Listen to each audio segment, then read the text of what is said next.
Yun. Dumating na yung one natin. Low voltage disconnect natin. Ito yun. So, ayan. Wala hinintay natin. Dapat kahapon pa ito eh. Ito natin. Yun o. Baka meron sa loob. Low voltage disconnect natin. So, sobrang bakit din talaga. Grabe.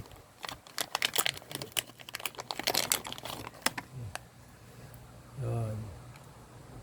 Kung makikita nyo, ito yung ating isa mong ulit na mas maliwanag. Yan. Kung nakikita nyo, ito yung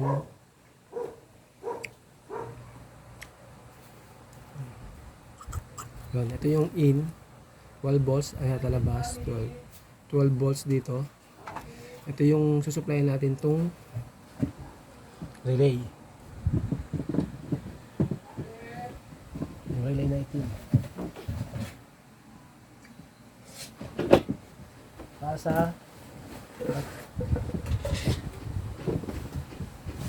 sa ating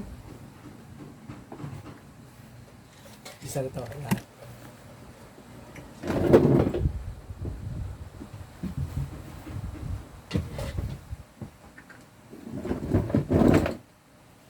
Balls yan.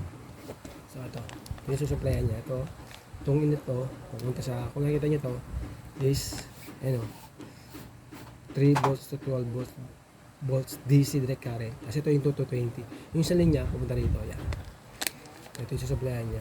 Ito yung magkocontrol dito. Pag na-control diba, ito naman, ito yung ikakat niya. Pag may sinuplayan to, nag-activate to, sinuplayan niya to, mag-switch to, kasi yung isa linya yan, isa pupunta sa inverter, sa supply o kaya inverter. Ito 20 yan. Depende sa anong saan gagamitin. Okay, ina. Tapos niyan siya, maliit lang siya. Sakto-sakto lang to sa ano. Ngayon ito naman yung kanyang capacitor, tapos display niya. Yan. Ito nyo, mababago yung kanyang gusto nyo tumaas, gusto nyo ibaba yung yung settings nyo. So yung settings nito is kung ako magsiset 13.1 to 13 to 13.1 ang ating reconnect.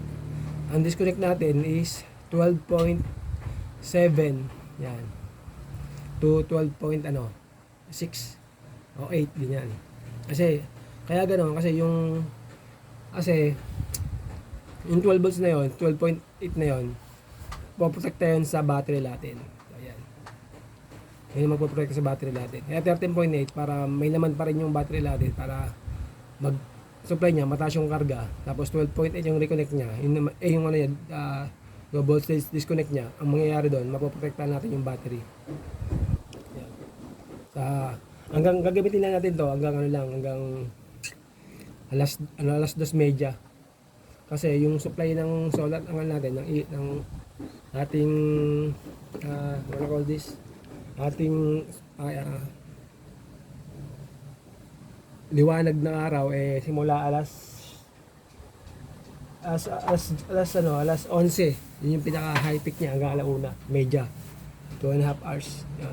Pero yung mga alas 7 hanggang alas 11, ano yun, kunyari 5%, 1% hanggang pagdating na ng 9, mga 40% na yan. Pagdating ng 10 ano na yan, 50%.